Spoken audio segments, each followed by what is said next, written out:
Welkom by nog 'n video.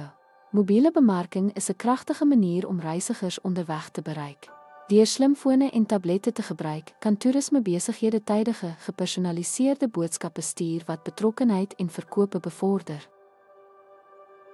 Simsveldtogte behels die direkte stuur van promosiemateriaal boodskappe aan gebruikers se fone met aanbiedinge soos afslagkodes vir laaste-minuut hotelbesprekings. Mobiele toepassings word ontwikkel om waarde te bied en gerief, soos reisprogramme wat reisplan bestuur en plaaslike aanbevelings.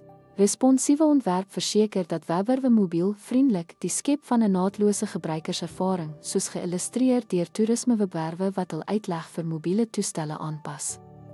Besigtiging. Ligging-gebaseerde dienste gebruik GPS-data om ligging te lewer, spesifieke promosies, soos om afslag aan gebruikers naby 'n toeriste-area aan te bied aantrekkingskrag. Stootkennisgewings betrek gebruikers tydig waarskuwings en opdaterings, soos om hulle in kennis te stel van vlugvertragings of hekveranderings. Ten slotte verbind mobiele bemarking toerismebesighede met kliënte waar hulle ook al is. Deur intydse gepersonaliseerde gereedskap te gebruik, verbeter dit diens, bou dit lojaliteit en verhoog dit besprekings.